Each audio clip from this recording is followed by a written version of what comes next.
Injury जिनिसटा जा हुयुक कना फसका जिनिसटा आपे जांगा रे पे नेल दाड़े चुंडू हुई कान तिया हा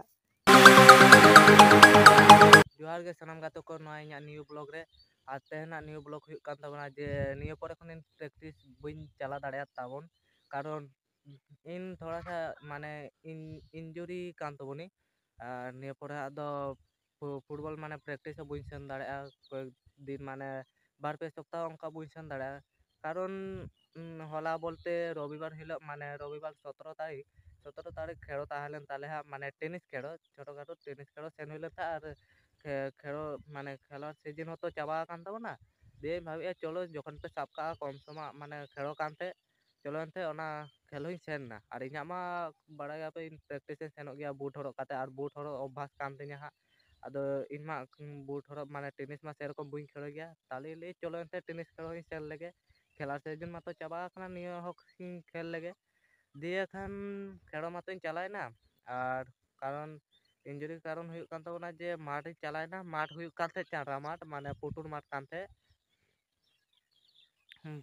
कानते आदो इन भाबे जे दे खेलो लेगे और एतो सितुम था जे खूब जोर सितुम का माठ माने लोलो चाबा हल्का हल्का बाली ताहलेना दिए खान चेक चिकाइन ताबना ले चेक दो बांचिका केरेप को हा बुइन लगा का ताबना ले चेक दो बांचिका ताबना ताहले इन खेलो लेगे खेलो मातो खेलो केले और ओना खेलो कोते दो दाड़े इदी कनाले आदो इंजुरी चलका हुई कना इन देखाव पे कना जे जांगा रेना हातला रेना ओना जे चामड़ा माने फसका कान तिया जांगा रेना फसका और फर्स्ट टाइम टेनिस खेलो मा इंका गया खेल दुन खेल बड़ा का किछु दिन आदो सेरकम टेनिस प्रैक्टिस तो बांगा से आदो फुटबॉल गिन प्रैक्टिस इदी के खान आदो चेन चिके के टेनिस ओना खेलो साब हुई खान टेनिस खेलो चलायना दिए आतो टीम तेगे कम सम कान थे ओना खेलोटा दिए खान चेक चिकाइन ताबना इंजुरी हुईन ताबना ताले नेल ताबन पे इंजुरी जिनिसटा चलका मेना ताबना आदो इंजुरी जिनिसटा ताहले देखाव पेगे इंजुरी जिनिसटा जा हुयुक कना फसका जिनिसटा आपे जांगा रे पे नेल दाड़े चुंडू हुई कान तिया हा आदो काली दाग कना हो तारा नीन मारांग ते माने फसका कना जा सितुम बापे नेल दाड़े कना आदो इने खान मा फसकाइन तिया दियार मा कोनो करार बांगा दिए नोआ साइड हो नेल ताबन पे नोआ फसका इदी कान थे इने परे ले हाफ टाइम पर चेंज ना अंका तेगिन खेलो कान थे जे इंजुरी कनी और मैच को दाड़े इदी कना ले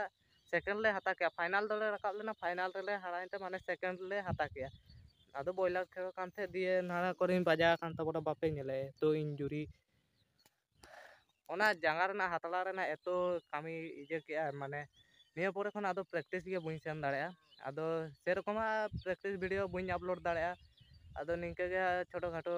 ब्लॉगिंग बना काते आड़ा हुयुक तिया और नितो बजा कना 5:30 और तेहना तारीख हुयुक कना 18 माने 18 तारीख खेलो हुई लेन था हला बोलते रविवार हिलो 17 तारीख खेलो हुई कना नवा वीडियो अपलोडोग कना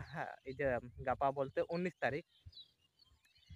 तारीख ताहले अपलोडोग कना वीडियोटा और कारण इंजुरी काते मा आदो खेलो को बुइन दाड़े हा निंके गे आदो छोटो खाटो ब्लॉगिंग बना हुयुक तिया ओड़ा करे गे आदो मार्चेन आरो फुटबॉल खेलो मेना ताले गापा मेयां खान 21 तारीख मेना हा 21 तारीख खेलो मेना आदो ओंडे हा बुइन खेलो दाड़े कारण इंजुरी कनी से तो हरियाणी बुझेइआ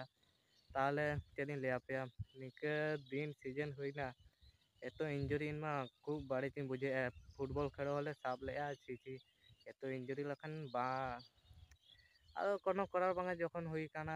नोआ आरो बेस्ट तीना दिन लगा हा आदो दिया आरो प्रैक्टिस सेन हुयुक ताबना और निया सीजन खन दो प्रैक्टिस चालू इदी हुयुक ताबना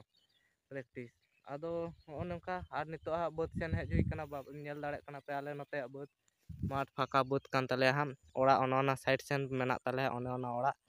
आपे नेल दाड़े आपे बेड़ा बेड़ा नित डुबुजोग कना आदो निया गे ले थाई जे नोंका इंजुरी कान ताबनी हा और मा चेद बुइन चिका दाड़े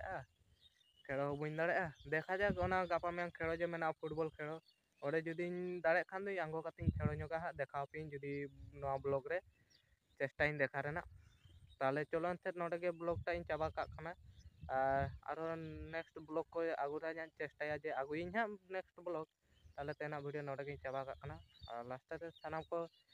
आपे इन पाड़ा सेन खन जोहार।